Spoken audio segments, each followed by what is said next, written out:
Buenas tardes a todos y todas, a todas y todos. Bueno, les agradezco mucho la invitación para hablarles un poco de Amaro Pargo, del mito de la historia, últimos hallazgos. Bueno, actualmente, ahora en serio, hemos publicado 27 libros que recogen documentación sobre Amaro Pargo y su familia.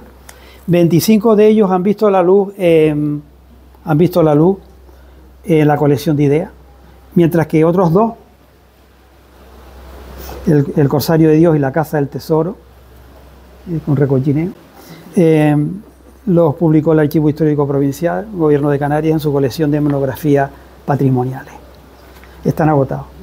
Hace pocos días, un apreciado amigo que me invitó a impartir esta charla me escribió para mostrarme su preocupación, ya que el día 4 de junio tenía previsto yo, y así fue anunciado por la Real Sociedad Económica de Amigos del País de Tenerife, aquí en La Laguna, impartir otra charla sobre novedades más o menos espectaculares sobre don Amaro y su época. Y fue así. Claro, él no sabía y no tenía por qué saberlo, que yo en ese caso hablé del siglo XVII y ahora les voy a hablar del XVIII, o sea, hay una diferencia.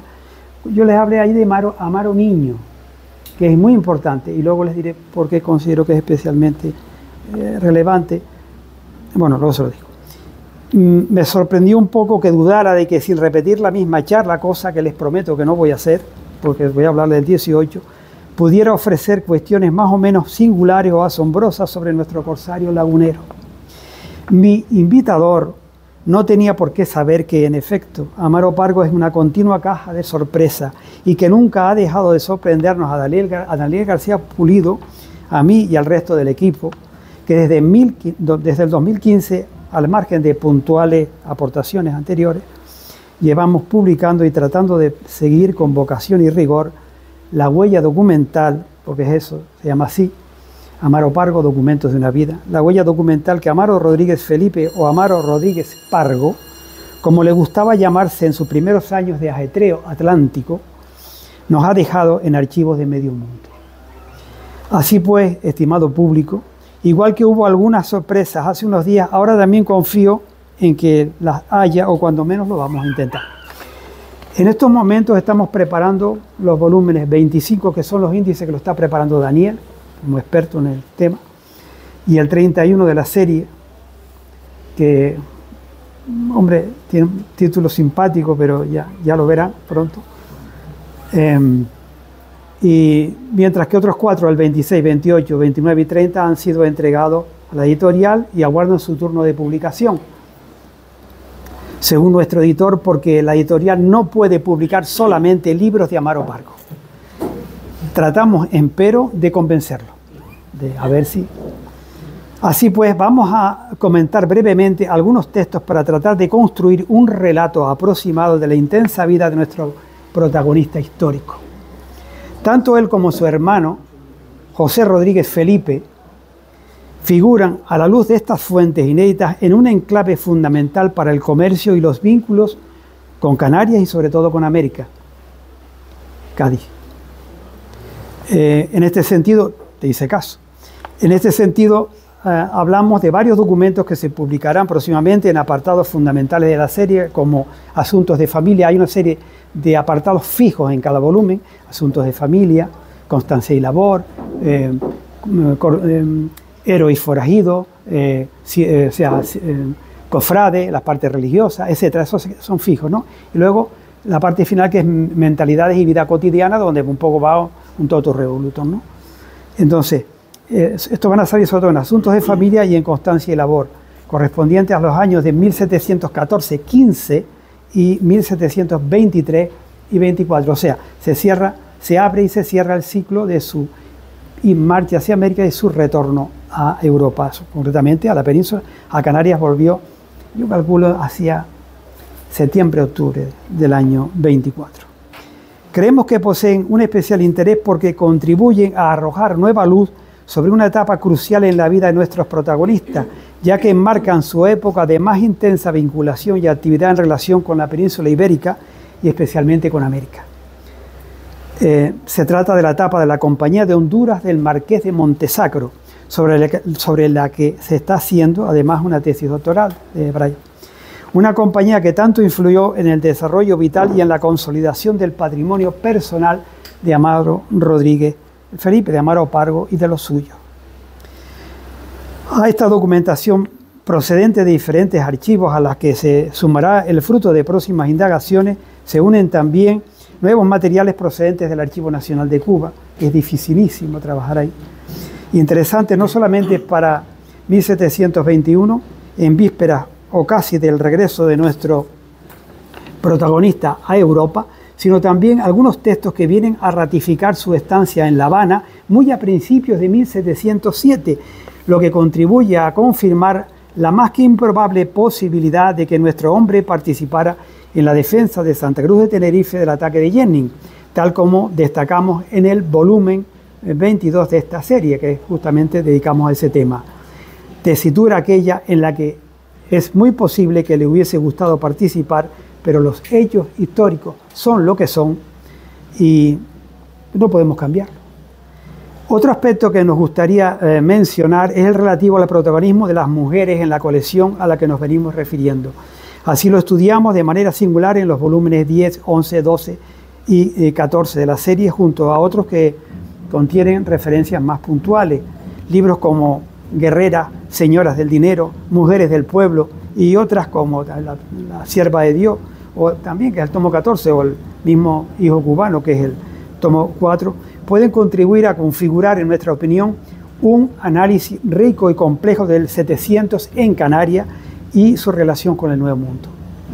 Así, por ejemplo, respecto a una de las tablas de la primera del tomo del volumen cuarto, que es enorme, supera las 800 páginas, en la que elaboramos un primer listado de armadores, financieros, avalistas, apoderados, comerciantes de presas y afines, tanto nacidos en Canarias como avecindados en Tenerife, entre 1701 y 1758, mencionamos los nombres de varias mujeres como fueron María Teresa de Bonora a partir de 1719, Margarita Francisca Casanova, 1740, Josefa y María Ana Domínguez Vélez, 1740, Francisca Josefa, 1719, Juana Francisca García, 1701, María Agustina, 1719, María del Cristo, 1758, y Juana Francisca Martín, están todas, 1719. Se trata de esposas, madres y familiares de individuos vinculados al mundo corsario, que en ocasiones contribuyen a financiar sus empresas de guerrilleros legalizados del océano, o ponen en juego sus dotes matrimoniales y el patrimonio familiar para contribuir a los ideales defensivos de sus temerarios esposos. Por supuesto, la dote tiene que autorizarla ella, que se utilice para fines al margen del sostenimiento, incluso cuando ella muere, la dote tiene que pasar, o sea, se quedaría para sus hijos. Si el marido contrae segundas nupcias, tiene que ser aparte. No, ya la puede regalar, obviamente, y la pueden coaccionar, pero no normal. En cualquier caso, hablamos de un heroísmo de las mujeres, no siempre de primera fila, por decirlo así, que también, sino más concretamente de otro tipo de heroísmo, ese al que se refiere Irene Vallejo cuando escribe sobre la dura lucha por sobrevivir en condiciones difíciles. Condiciones como, por ejemplo, verse privada del sostén del marido fallecido, tal como podía ser recordada María Teresa Bonora, Interian, cada vez que los escribanos escribían su nombre, que ponía viuda del capitán Antonio María Escarrado. Naviero como Amaro Pargo, que la dejó sola en este mundo junto a su tierna prole para luchar mientras tuvo fuerza por sacarlos adelante hasta que no pudo más.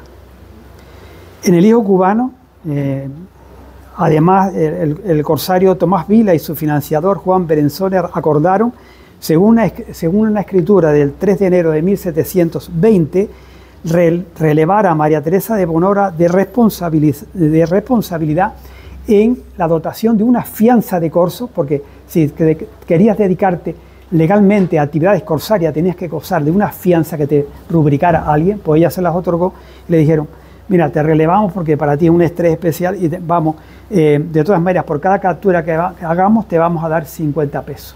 50 pesos es dinero para la época, ¿no?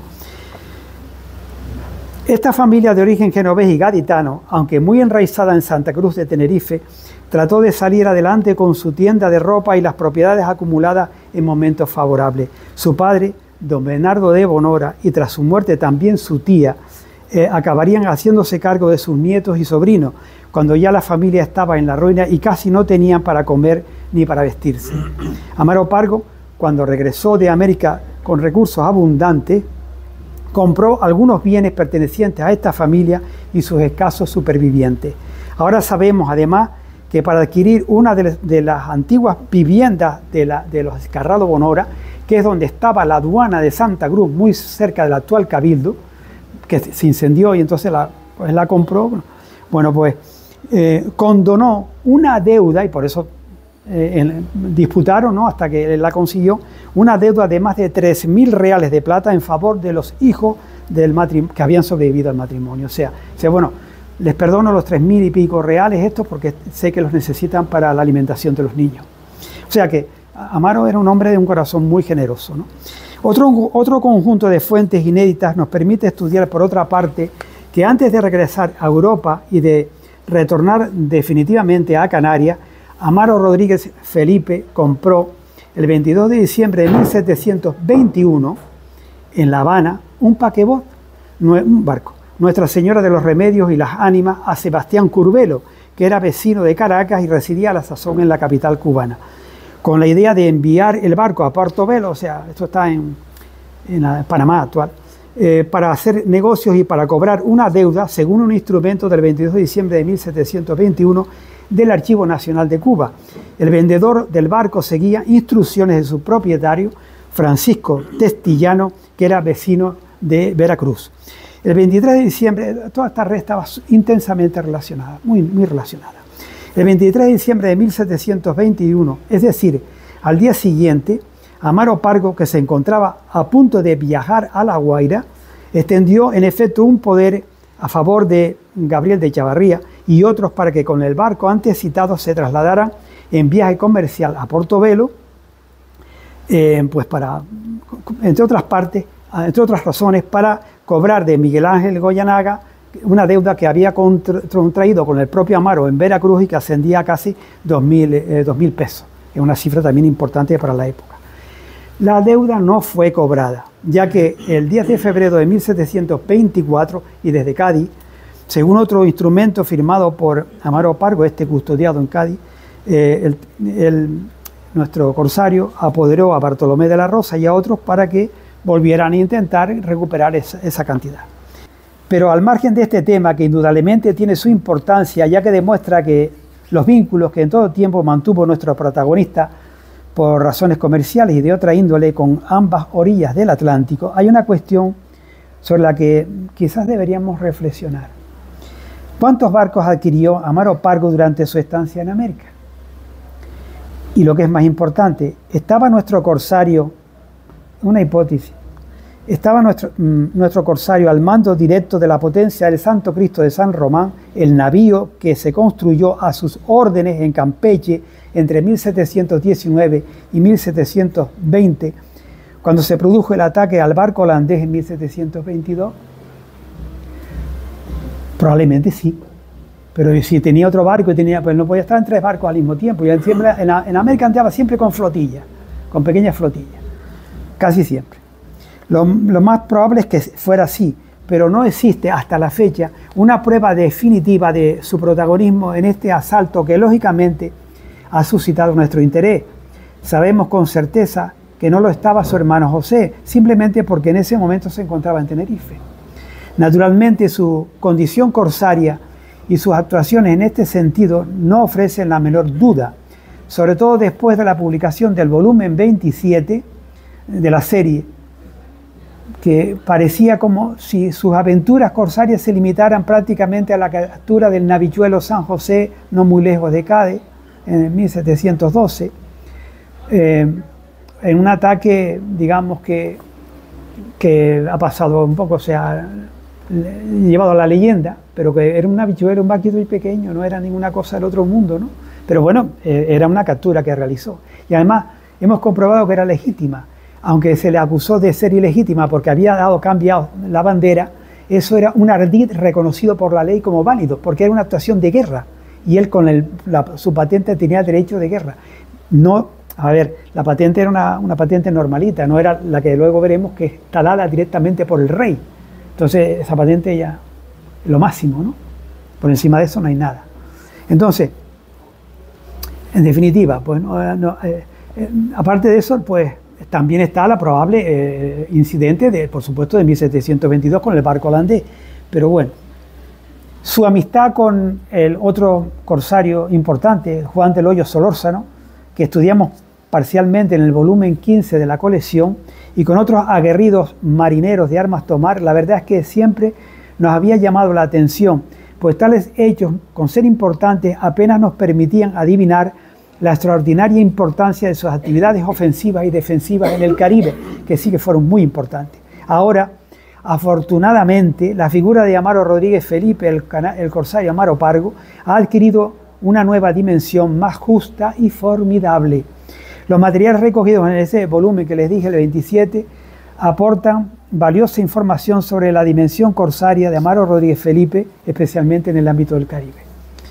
Entre la documentación consultada recientemente para su tesis en el Archivo General de India, yo lo mandé y él me hizo caso. Por una vez los doctorandos hacen caso, vaya usted, vea esto y esto y esto. Y eso es bueno para ellos, ¿verdad? Entre la documentación consultada recientemente en el Archivo General de Indias de Sevilla, nos gustaría destacar algunos expedientes, como por ejemplo el que se sitúa en 1715, cuando nuestro protagonista desarrollaba en la zona del Caribe sus actuaciones en defensa de los intereses del rey mediante la persecución del contrabando. Existe, por ejemplo, un primer texto en el que expone una serie de consideraciones sobre su labor y la de sus subordinados en relación con la persecución del contrabando en áreas más o menos próximas a Venezuela. En tal sentido, recuerda, por ejemplo, que el navío que mandaba Nuestra Señora de la Concepción y San Francisco Javier, que era con el que pertenecía a la compañía hasta que de tanto usarlo lo acabó estropeando, era uno de los 3 que había salido de Cádiz en el marco del asiento es una cosa que concede la administración, es un contrato, o compañía del Marqués de Montesagro, en cuyo proyecto estaba interesado el propio monarca en una cuarta parte. Eso es normal en esta época. Con otras compañías de esta índole, compañías internacionales, los reyes tienen porcentajes a veces muy elevados, no ponen un duro, pero se los dan. Hombre, para eso son los reyes. Manifestaba también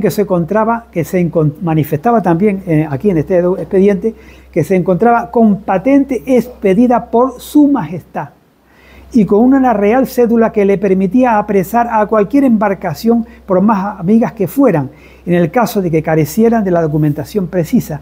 Tenía potestad, asimismo, para aprehender a las personas que se hallaren complicadas en fraudes, tanto en el mar como en tierra, y en consecuencia designaba a algunos colaboradores para que pudieran participar en las tareas de control del contrabando, cuyos prisioneros serían puestos en primer lugar a disposición del propio Amaro Pargo junto con los ilícitos que se les apresara.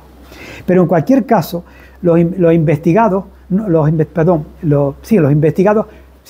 o sea, los que eran apresados, no podían ser sometidos a ningún tipo de extorsión, al tiempo que se debería poner especial cuidado en tratar a vecinos y naturales, y poner con todo cariño, sin dañarles de palabra ni de obra, como que mi ánimo, pone entre comillas, como que mi ánimo solo se dirige, a que se hiciera, otra vez comillas, el servicio de su majestad, que es evitar el comercio de los extranjeros con los vecinos. Ese comercio de los extranjeros con los vecinos en esa zona, puesto que las Indias eran monopolio de España, era per se ilegal. Si tú querías comerciar, tienes que tener un permiso especial. Para llevar los asientos, que son los asientos franceses, por ejemplo, podías llevar esclavos, porque tenías que llevarlo, ¿no? Y porque eso dañaba, obviamente, la renta real. Se les autorizaba a sí mismo a abordar, escuchen esto, interesantísimo, había 3 barcos, aparte del de Amaro, Se les autorizaba a sí mismo a abordar embarcaciones que podrían ser conducidas a La Guaira, cerrando previamente sus escotillas y vigilándolo todo, con lo que evidentemente se producía una autorización de capturas y una suerte de prolongación en sus hombres de su propia autorización o patente real. Él redacta una especie de patente y todos sus hombres tienen derecho a utilizarla, porque si no serían piratas. Entonces, planteaba finalmente en su escrito que su ánimo solamente se dirigía a hacer todo lo necesario para evitar el contrabando con los vecinos de la zona costera de Puerto Cabello, comarca en la que firmó el texto mencionado el 18 de mayo de 1715. Otra de las misivas de Amaro Pargo está datada también en Puerto Cabello, actual estado de Carabobo, o más exactamente a bordo del navío de su cargo el 4 de julio de 1715. En ella informaba al gobernador y capitán general de Venezuela, Alberto de Bertodano, que unos días antes había enviado, que él, o sea Amaro, unos días antes había enviado a Curazao una balandra para adquirir provisiones, aunque el gobernador de la isla no le había dado providencia para que me pagase la piragua que le habían hundido unos contrabandistas, que es una acción de esto en contra, una acción que le hundieron esa piragua que tenía, y no solamente le hundió la piragua, le mataron a 8 o 9 hombres que había mandado a hacer esta acción, se los mataron, estos actuando como verdaderos piratas, ¿no? No parece, sin embargo, que a Bertodano le molestaran tanto las decisiones en cierto modo extemporáneas del corsario en misión de guardacosta, cuanto determinadas actuaciones de indudable envergadura. En tal sentido, Bertodano es el gobernador de Venezuela, en tal sentido poseía para el capitán general una especial relevancia el hecho de que Amaro Rodríguez Felipe se hubiese permitido como capitán de mar y guerra y del navío del registro, Nuestra Señora de la Concepción, que les he dicho, otorgar personalmente patentes de corso a los marinos para andar en corso en la costa de esta provincia y naturalmente apresar las embarcaciones que se hallasen comerciando de manera ilegal, es decir, ejerciendo el contrabando. En realidad, tal como sostenía don Antonio José Álvarez de Abreu, primer marqués de la regalía, años después, en el 38, el documento redactado en defensa de Amaro Pargo, en un documento que redactó en defensa de Amaro Pargo y de la compañía del marqués de Montesagro, no es que extendiese patentes en sí, sino que delegaba, comisionaba o apoderaba en su nombre a determinados colaboradores para ejercer esa labor en mar y tierra, lo que en algunos casos implicaba, claro está, el apresamiento de navíos y su traslado como presos, ¿no?, a los navíos y las tripulaciones. Esto no lo podías hacer si no tenías patente. ¿Qué tienes tú? Por una prolongación de la patente de Amaro. Es lo que viene a decir a este hombre. Yo creo que les daba certificado de patente allí y aquí mando yo. El gobernador Alberto de Bertodano debió sentirse frustrado ante, claro, porque él era el gobernador y capitán general y él es el que tenía que darla allí, ¿comprende? Dice, este tío viene aquí a manejarme el cotarro, ¿no? El gobernador Alberto de Bertodano debió sentirse frustrado ante el desembarco de los agentes de la compañía o asiento del marqués de Montesagro, que no es como las compañías del resto de Europa, holandesas, inglesas y otros países. Son compañías que no son como dos que se ponen de acuerdo para un negocio, no, eran compañías para colonizar, para cosas, ¿no? O sea, eran importantes. Y luego monopolios reales. Pasó con el tabaco, pasó, como ha estudiado Manuel Hernández, pues pasó también con el tema del cacao para Venezuela, etcétera, ¿no? Bien, entonces, que no parece que estuviera muy decidido a contar con su autorización para desarrollar sus actividades en zonas costeras de Venezuela, es decir, en el entorno de Puerto Cabello, jurisdicción de Nueva Valencia del Rey, un trozo de tierra de costa grande. Su indignación le llevó incluso a ordenar que se sustanciara una sumaria contra Amaro Rodríguez Felipe mediante el nombramiento como instructor del alcalde ordinario de Nueva Valencia, un tal Fernando de Malpica, a mediados de 1715, que empezaba a reunir, bueno, a testigos y tal de lo que estaba haciendo. Amaro Rodríguez Felipe demostró una notable capacidad de adaptación a los nuevos tiempos. Transportó emigrantes especialmente con destino a Santo Domingo, que demandaba el traslado de familias por la escasez de pobladores, lo mismo que otros espacios de la región del Caribe. Sirvió paralelamente en misiones de guardia y custodia y no le faltaron ocasiones de cumplir con la corona mediante la fábrica de navíos o de vigilancia, tratando de evitar el tráfico ilícito al otro lado del océano y la protección del navío que trasladaba el mercurio de Almadén y que es fundamental para la decantación de la plata, un producto esencial, ¿no? Entonces, en este sentido, su rol es fundamental, no es cualquiera, no es un corsario y una persona que sirve al rey. Se trata, en fin, de la primera parte, por decirlo así, de un capítulo que promete episodios significativos en la vida de Amaro Pargo y que estamos seguros que no tardarán en salir a la luz. Él ha localizado alguna cosilla nueva que no me ha contado, porque si no se las contaría yo, entonces con buen criterio se la ha callado. Bien, hemos localizado además un poder de ambos hermanos, Amaro y José Rodríguez Felipe, que datado en 1714, en el que al enterarse del empeoramiento de la salud de su padre, que murió poco después, antes de marcharse a América, ellos están en Cádiz, apoderan a su madre y por su falta a sus cuñados Isidro José González de Mesa y Juan Llanes Felipe, para que en nuestro nombre, representando nuestras personas, y pone ellos entre paréntesis, sucediendo el accidente referido de fallecer el dicho nuestro padre, esto está entrecomillado, cada uno en el lugar y grado que les dejamos nombrado, siendo necesario, parezcan ante la justicia real ordinaria de ella y en los demás tribunales que convenga y con derecho deban, y acepten con beneficio de inventario la herencia de sus bienes que nos tocaren y pertenecieren como dos de sus hijos y herederos. Entonces, el documento dice, bueno, si está tu padre muriéndose, vas a interrumpir una operación atlántica, no puede interrumpir, él tiene que cumplir, se ha comprometido a cumplir por designio real una medida, ha hecho un juramento real allí y bueno, evidentemente no puede faltar a eso. Ahora, a mí me parece interesante el dato, no tanto por la mentalidad de la época, no, sino porque este documento, en cierta manera, parece confirmar, especialmente por la fecha, que en su viaje a América ambos hermanos no hicieron escala en Canarias, al menos según la información disponible hasta ahora, ¿no? O sea, ellos no hicieron escala aquí, siguieron con varios barcos y la ruta.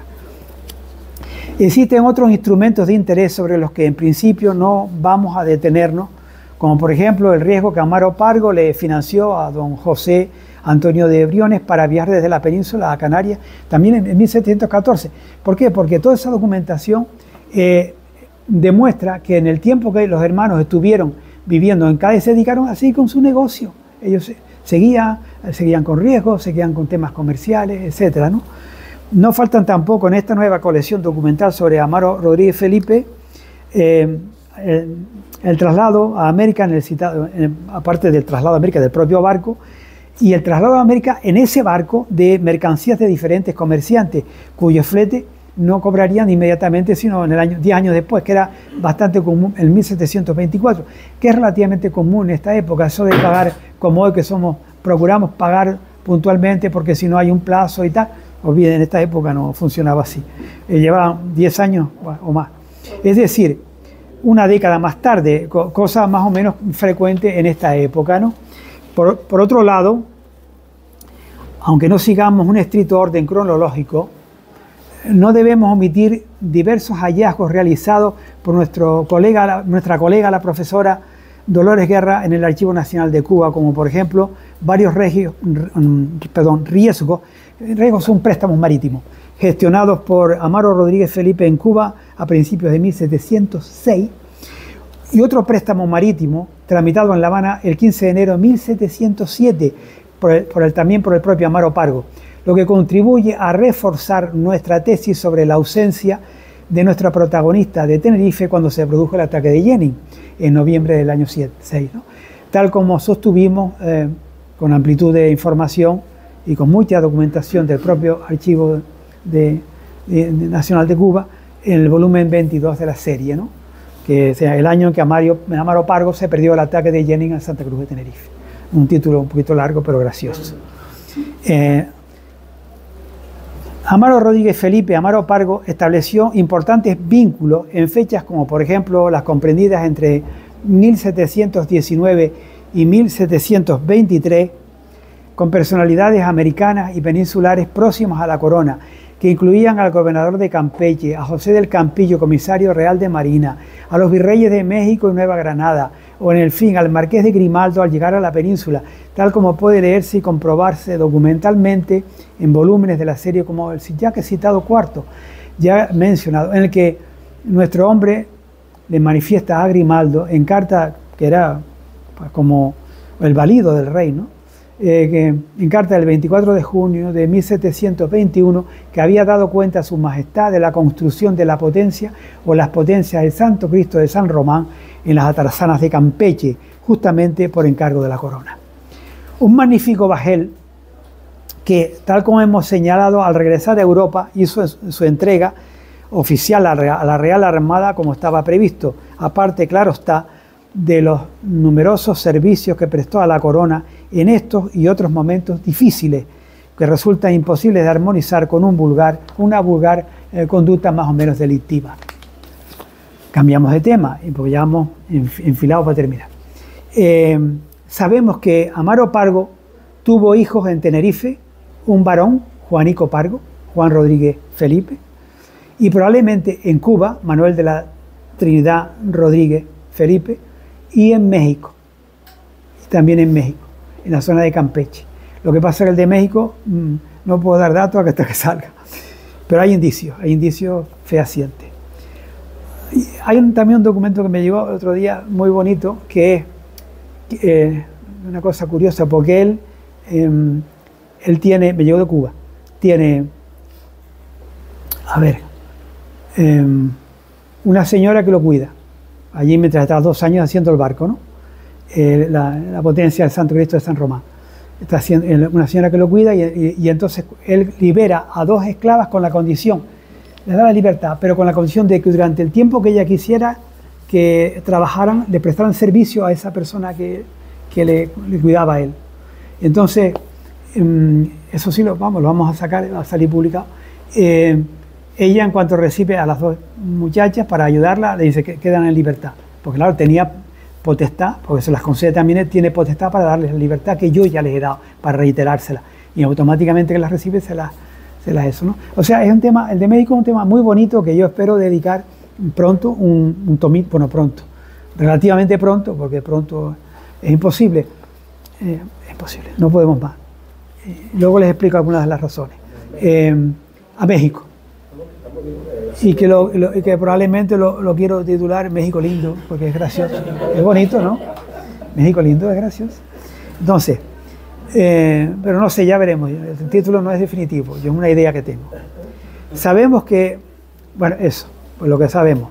Hablamos, claro está, de Amaro José González. Bueno, este familiar que es de aquí, hablamos, claro está, de Amaro José González de Mesa, el heredero y sobrino predilecto de Amaro Rodríguez Felipe, a quien es muy posible que le hubiese gustado tenerlo como hijo, quien casó con su prima, Ana o Aniquita Rodríguez Esquinarte. A Rodríguez Felipe a ella le gustaba ponerse los apellidos del padre, aunque las chicas se ponían normalmente el de la madre. Tras la oportuna dispensa religiosa, porque eran primos hermanos y necesitaban una dispensa religiosa sí o sí. En el antiguo régimen es muy común eso, yo tengo una antepasada que se lo dieron porque, en el siglo XVII, porque hizo una genealogía y todos eran primos hermanos. Y dice, o me caso con un primo hermano o me quedo soltera, o sea, no había otra opción. Pero bueno, eso eran las Nieves, que era un espacio reducido en La Palma. Pero bueno, era normal en el XVII. Entonces, y que tras la oportuna dispensa religiosa, pues era hija de otro hermano muy próximo a Amaro Pargo, el tantas veces citado José Rodríguez Felipe, un hábil marinero y corsario, también capturó presa, que murió tal vez por la codicia de algunos de sus acompañantes, cuando seguramente a principios de 1729 una tormenta le arrastró al abismo no muy lejos de la deseada tierra esfera del oriente de Cuba. Estudiando la vida de Amaro González de Mesa, no es difícil percibir su notable ambición, igual que su tío, a la hora de acumular tierras y de unir parcelas al objeto de crear propiedades de mayor envergadura y rentabilidad. Se detecta, además, su deseo de comprar pequeñas propiedades de Malvasía isleña, a pesar de que ya en su tiempo los selectos caldos canarios ya no hacían brillar con tanto esmero las esmeriladas copas de un nuevo Falstaff. Cuando, como escribió Andrés de Lorenzo Cáceres en 1941, comillas, los golosos bebedores sienten que si en Tenerife no existen la mitológica fuente de la salud, en ella nace, en cambio, un dulce manantial de la felicidad humana. Cierro comillas. Tenerife, como subrayó el profesor Bettencourt Mació en 1956, fue la principal productora en cantidad y bondad, no solo de Malvasía, también acogida por su calidad depurada y perfecta recepción en los puertos del norte, sino también de bidueño, más flojo y de menor calidad y graduación, que tenía salida para las Indias españolas y colonias británicas en América. En el fondo, como escribió también Lorenzo Cáceres, comillas, la isla de Tenerife toda era una magnífica barrica, cierro. Una barrica cuya historia corsaria estaba también por escribir, tal como subrayó en su día este sabio erudito isleño. Así comparó a Amaro Pargo con Cabeza de Perro, personaje de ficción este último que cobró tanto vigor con la novela de Aurelio Pérez Zamora que es difícil pensar que realmente nunca existió, tal como hemos sostenido y hemos tratado de demostrar en diferentes ocasiones y la que nos queda. Y escribe además Lorenzo Cáceres, hablando de sus vinos, en el tierno epígrafe que dedicó Totu Revolutum a piratas, corsarios y navegantes enemigos, comillas. El tema de la piratería canaria no ha tenido el historiador ni el poeta que su alto interés reclama. Nuestra literatura ha olvidado en demasía un elemento tan dramático y sugestivo, cierro comillas. Y añade, finalmente, nos han conmovido siempre las fuertes historias legendarias de los Amaro Pargo o los Cabeza de Perro. Afortunado el uno, desgraciado el otro, ambos signadores de la más heroica leyenda insular. Para concluir, puntualizando más, la universal piratería asaltando nuestras hermosas islas bajo el sol más luminoso del mundo o a la luz de las más granadas estrellas nos conmueve con la penetrante fuerza de la emoción corsaria. Amaro González de Mesa no desdeñó, decíamos, la compra de haciendas importantes como la de Santa Teresa en Taganana en 1753 y la gran heredad de Punta del Hidalgo en 1756, a las que ya nos hemos referido en el volumen tercero de la colección, ni tampoco otras compras relevantes de las que nos hemos ocupado a lo largo de la serie. Hay otro aspecto, además, que llama poderosamente nuestra atención: su desinterés por la compraventa de esclavos, actividad en la que por otra parte tampoco destacó su tío y principal benefactor Amaro Pargo. Pero en el caso del sobrinísimo, su desinterés al respecto parece ser aún más significativo. Así, por ejemplo, en el Poder General que publicaremos próximamente a favor de Domingo López de la Torre, Juan Sánchez Romero y Bartolomé Iturralde para cobranzas en Caracas en 1749 se lee: y para que compren o vendan cualquier esclavo o esclava sujetos a servidumbre y habidos de buena guerra y no de paz, concertándolo y efectuándolo en los precios de maravedíes que quisieren, en paga de contado o al fiado, etc. Hay o parece haber una oposición latente al tráfico de esclavos, especialmente al que aún en esta época para la América continental y unos años después para las Antillas Mayores alcanzó una enorme importancia. El 18 fue el gran siglo del trasiego esclavo atlántico con más de 6 millones. Es el siglo de la Ilustración, desgraciadamente.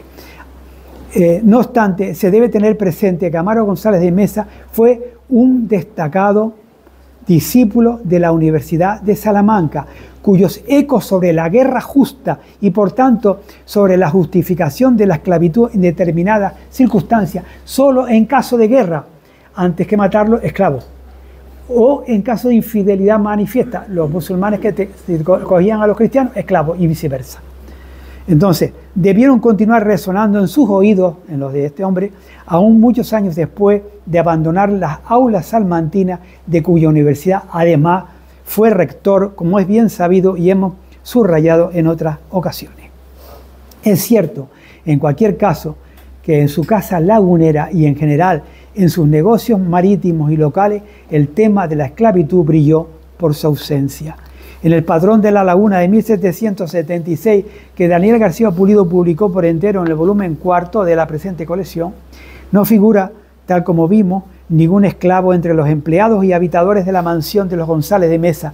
Constan, eso sí, algunos criados, parientes y pobres de solemnidad, junto a personas disminuidas que de no vivir, igual que había hecho Amaro, que de no vivir protegidas por la generosidad de esta noble casa lagunera, es posible que simplemente no hubiesen podido subsistir. Eran tiempos duros. No puede decirse lo mismo de otras familias destacadas del archipiélago como sucede, bueno, con la que sea. Amaro Rodríguez Felipe, el tío predilecto de Amaro José González de Mesa, tampoco tuvo especial interés por el negocio de la esclavitud, tal como dijimos y como vimos especialmente en el volumen 17. Sus actuaciones sociales con los presos de la cárcel lagunera, con los niños expósitos y con la multitud de acciones en favor de los menesterosos y de los templos y conventos de la laguna, desmienten la cifra desmedida y sobre todo incorrecta que sin base documental apreciable parece deslizarse en algunas ocasiones contra el corsario lagunero. Amaro José González de Mesa, en resumen, parece seguir en no pocos aspectos la estela trazada por su tío Amaro Pargo, tal como, de hecho decían a veces Amaro Pargo el joven, tal como ya hemos visto en trabajos anteriores, por ejemplo, en relación con el navío San Judas Tadeo y algún viaje posterior en la década de 1740, bueno, del 60, 40 y 60, a Venezuela. Paralelamente, el heredero por antonomasia de Amaro Rodríguez Felipe ejerció labores de indudable importancia social, económica e institucional en la época que le tocó vivir, como por ejemplo en relación con el pósito y la obtención de trigo en época de especial escasez, sus desvelos en torno a lo mismo que el tío, la obra pía de Niños Expósitos, igual que su predecesor, y por supuesto su actuación individual con respecto a viudas y elementos sociales desfavorecidos, en una época de especial fragilidad para los sectores más modestos y empobrecidos de la sociedad tinerfeña del siglo XVIII. En el ámbito de esa labor institucional y socio-religiosa debe incluirse, asimismo, la mayordomía que, heredada de su tío Amaro Pargo, ejerció también durante mucho tiempo respecto a la cofradía de Nuestra Señora del Rosario, en el entrañable marco de la iglesia conventual de Santo Domingo de la Laguna. Amaro Pargo y Amaro José González de Mesa, junto a otros miembros religiosos o profanos de su familia, dejaron en Tenerife y en Canarias una huella indeleble que trasciende su tiempo. Muchas gracias.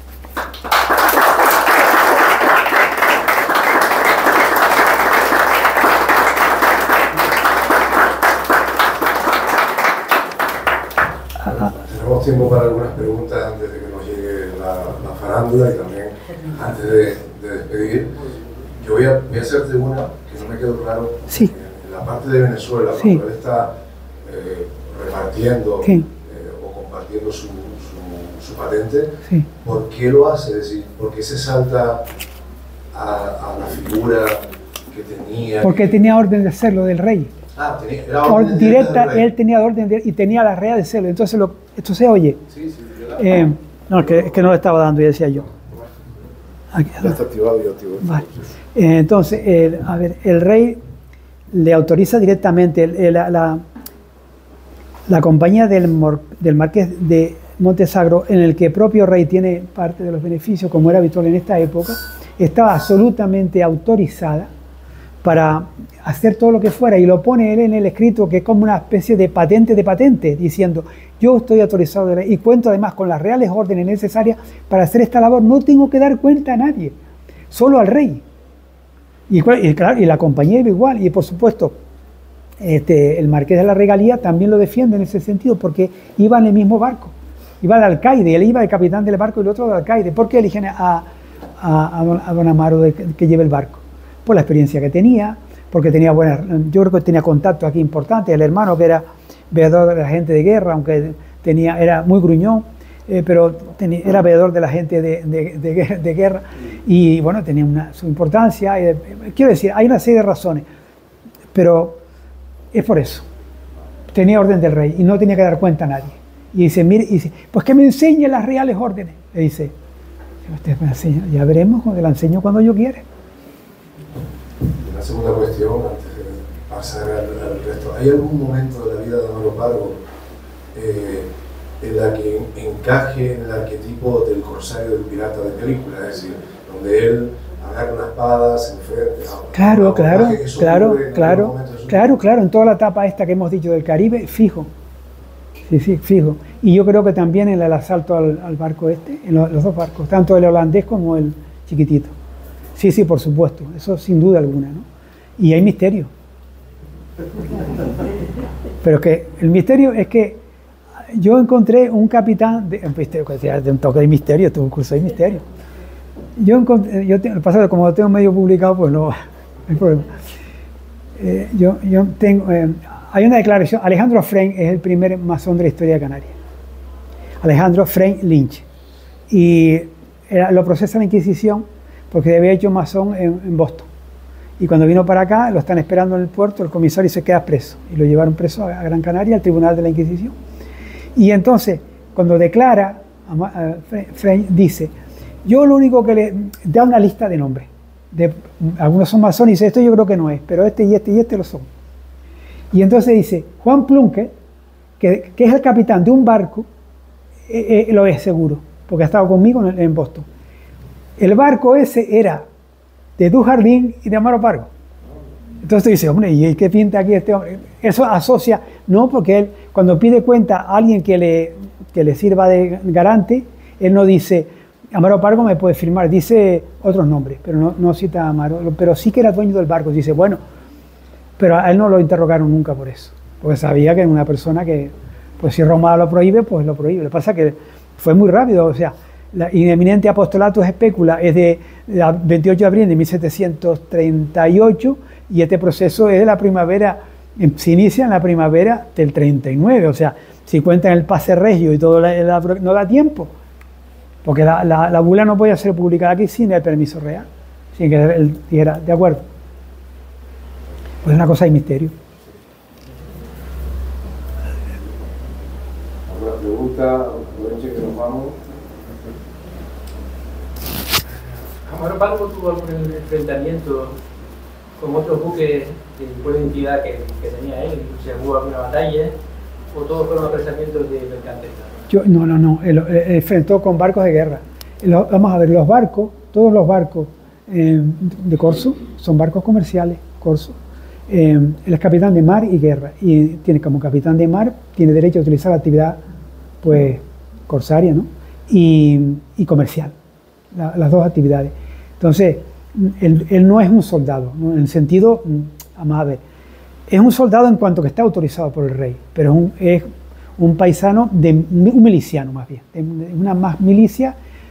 En Canarias el ejército regular no lo tenemos hasta 1882, y los milicianos defendieron del ataque de Blake, defendieron esto del ataque de Jenny, defendieron esto del ataque de Nelson. No teníamos, y bueno, y por eso, o sea, quiero decir, sí que, digamos que el corsario es como un miliciano en el ámbito del marítimo, y tuvo enfrentamientos, estos mismos que en parte resumí, y otros que vendrán en el Caribe. Y en la propia captura del barco holandés, que yo digo que probablemente es él, porque es el que lo ha construido, lo normal es que lo mandara él, porque si tú tienes varios barcos, el mejor es para ti, ¿no? Pues, en ese caso, si lo mandaba él, y yo estoy seguro que sí, pues está claro que también es una captura importante de otro barco enemigo. Y los otros barcos, por supuesto, que estaban armados en corso. Todos esos barcos de la zona están armados en corso. Dije antes, el Sobrinísimo está armado en corso. Tiene, por tanto, patente de corso, claro. Pues si no, no puede tener el barco armado en corso. Y el hermano hizo presa. El hermano hizo una labor extraordinaria. Y olvidado, por supuesto. Labor extraordinaria, olvido inmediato por haber hecho una labor extraordinaria. Entonces, una de las cosas que hizo fue que condujo un barco a dar unos partes a ver si había riesgo de captura de La Habana, porque entonces se hubiese tenido que desviar tropas, o sea, barco, de un intento de reconquista de Gibraltar en torno a 1728-29 también. Entonces, bueno, esos años que hay bastante conflicto con Inglaterra, y a veces puntuales. Entonces, claro, murió justo pocos años después, pero él fue allá y de retorno a Canarias para traer los partes del capitán general de Cuba diciendo, no hay peligro, no desvíen tropas para La Habana, que no se tomó La Habana hasta 1762, estaba muerto todo el mundo ya. Pues claro, cuando él, digamos, vino para acá, hizo una presa y la reclamó. O sea, eso implica enfrentamiento con, hombre, en el barco de San José era un barco pequeño, pero armado en corso. Había barcos pequeñitos que iban muy poco armados, pero eso es normal. Se cogía lo que se podía. O sea, no son barcos de guerra como los barcos de la Armada, no es la Armada. La Armada se sirve de los corsarios que artillan, o sea, ponen la artillería en los barcos comerciales. ¿Cuántos cañones se iba a tener? La media, bueno, el Santo Cristo de San Román tenía 56 cañones, tenía bastante armamento. Los otros podían tener 12, 14, pero era un armamento ya. O sea que sí lo hizo. Entonces, antes entendí que fue el sobrino el que fletó barcos para sí, también. ¿Pero eso lo hizo también Amaro o no? Amaro fletó barcos en todo el tiempo, porque, digamos, poseía la propiedad de numerosos barcos aquí. Pero yo tengo documentada la lista de los que poseía Amaro José. Bueno, la lista incompleta, pero la tengo, por lo menos de 10 o 12. ¿Era el dueño? No, Amaro era el dueño de la octava parte, pero hombre, era con dueño, ¿no? Y tenían que darle su parte de los negocios del barco y tenía derecho, pues, a... Pero él trajo cargamentos de... Sí, claro. ¿Eso también Amaro o solo el sobrino? Los dos traen y llevan familias también, que es una manera de sacarlas del hambre, ¿no? Por supuesto. Pero es lo que, vamos a ver, Amaro, la gran parte de la riqueza de él es entre Venezuela y Veracruz y México, porque en Veracruz la plata es, vamos a decir, en términos relativos, la plata es barata y el cacao es caro.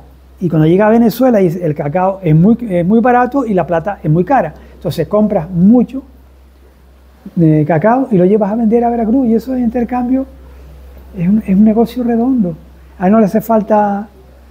Entonces, ¿por qué he dudado del tesoro? Dudo del tesoro porque, bueno, por una razón fundamental.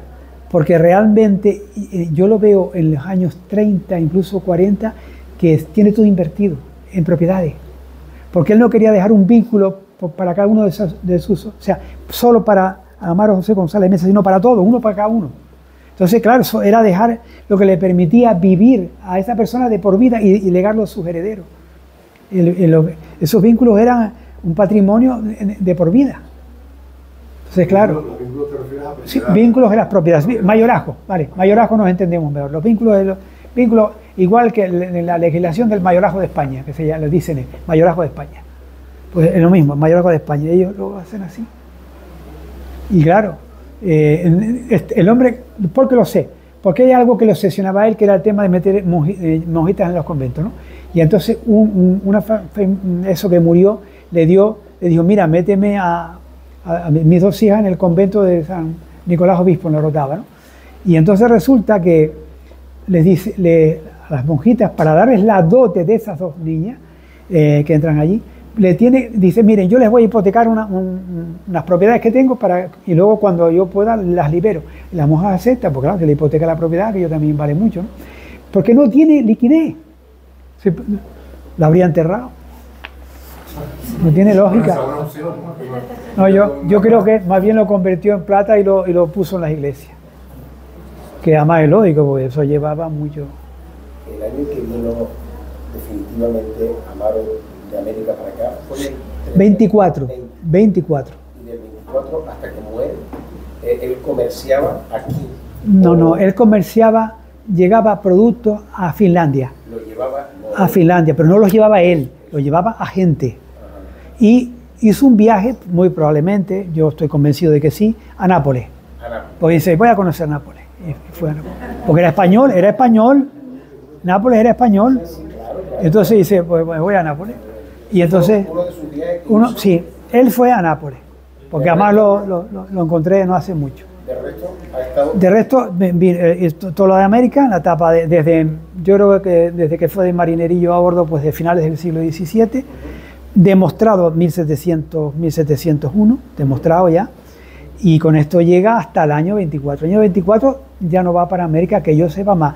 El que sí regresa a América después de los años 40 es Amaro José, en los 60.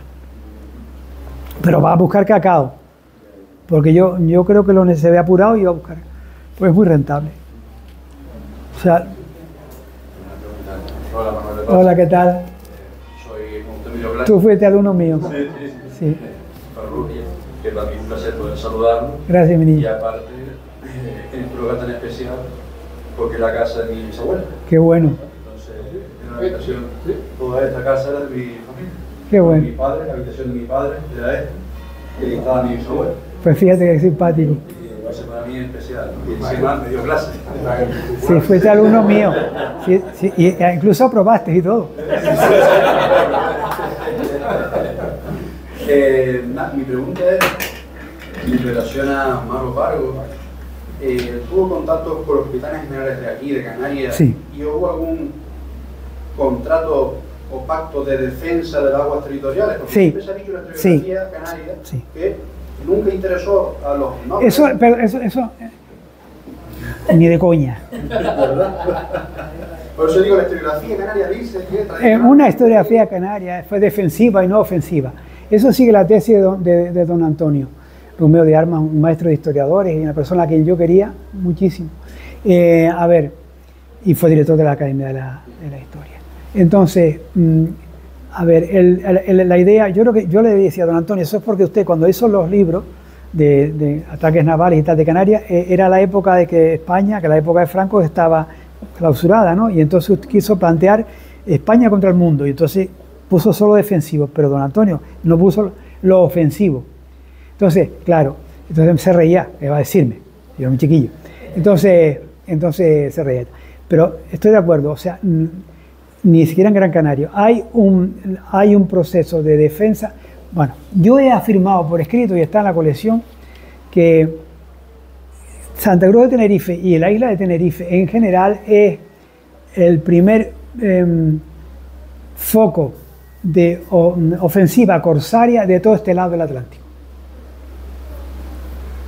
Y en las coyunturas bélicas mucho más, porque hay publicadas pero decenas de patentes, y los canarios se implican en eso, y tienen una lista, saqué las mujeres, pero también están las listas de los hombres, que se meten en eso porque es un negocio, se arriesgan, sí, bueno, vale, la vida es breve, pues se arriesgan, y si sale, sale. Pero sí que es así. Somos una fábrica de corsarios en el más amplio sentido de la palabra. En esa época, estoy hablando del 18, yo no voy a hablar de lo que no he estudiado. Tengo algunos datillos del 17, pero no. Buenas defensas y tal, pero yo no puedo hablar de lo que no he analizado, ¿no? Pero yo lo que he estudiado es el 18 y la época de Amaro, especialmente, ¿no? Y todo eso. Y no me van a preguntar nada de la ciervita, porque siempre me preguntan por la ciervita. Yo le quiero hacer una pregunta. Muy bien. Siempre tengo una duda o una cuestión que digo, Amaro descendía de una familia rica, ¿no? No. Pudiente. No. ¿No? Vale, bueno, aún así yo pensaba que sí. ¿Cómo alguien antes de ser corsario fue pirata? No fue pirata. ¿No fue pirata? No. Vale.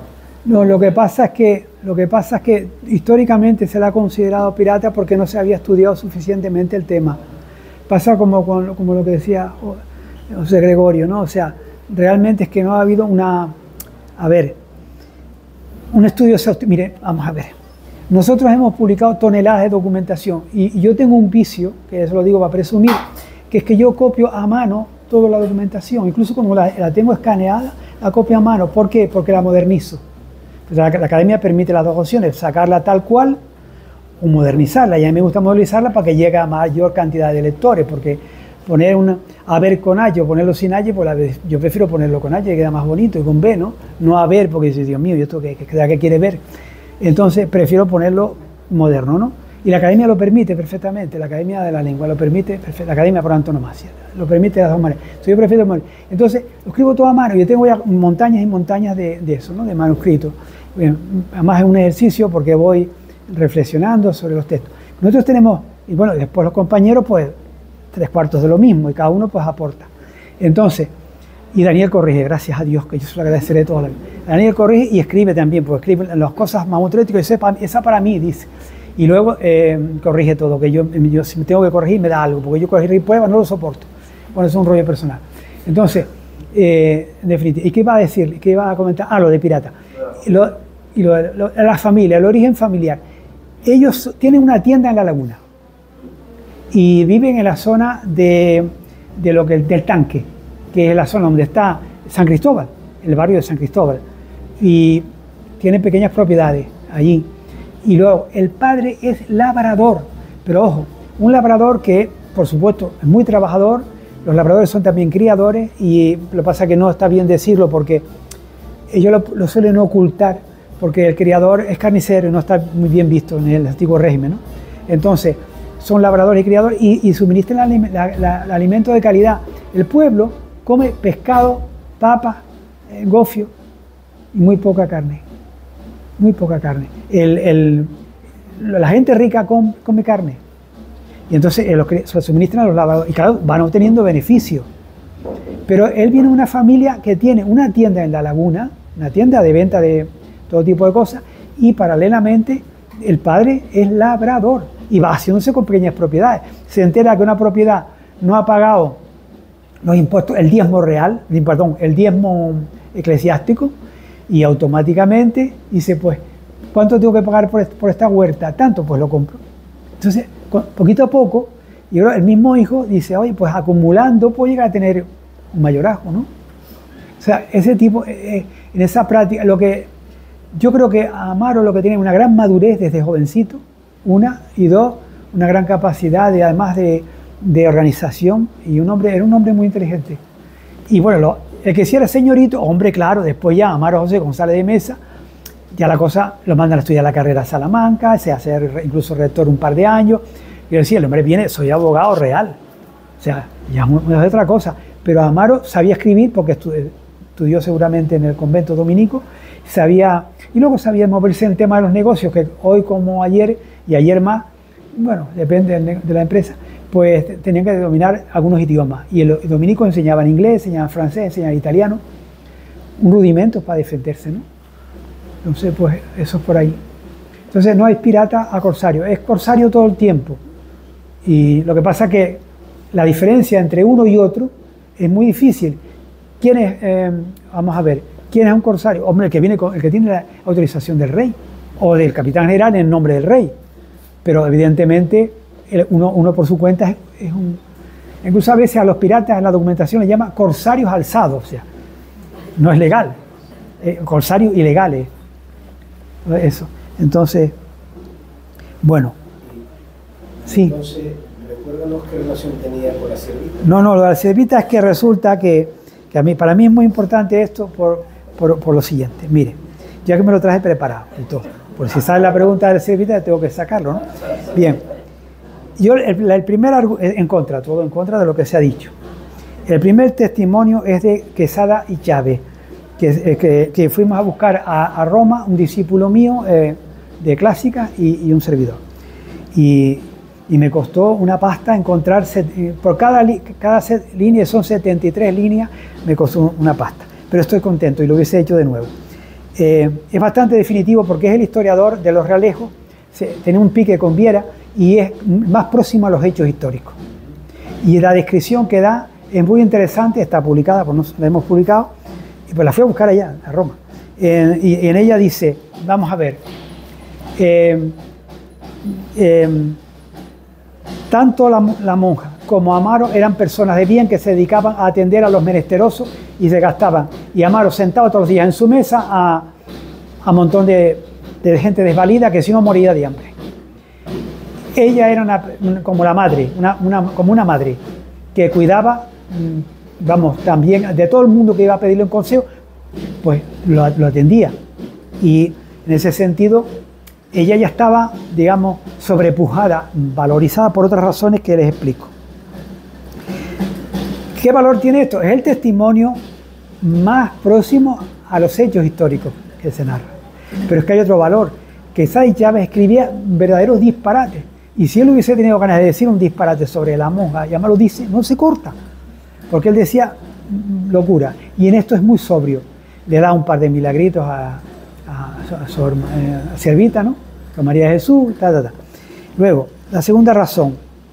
Por supuesto, cuando Amaro la visita, que tenía tres, bueno, tenía tres, ¿no? Tenía un montón de familia allí que visitar, incluso le manda cosas de América a la familia, a ella no, pero a la familia sí, pues lo hace a través de la reja del locutorio. O sea, la visita en el locutorio, no entra por el convento para adentro como por el amor de Dios, como Pedro por su casa, eso no lo puede hacer. No solamente porque era un hombre, sino porque aquello era un convento, no es normal.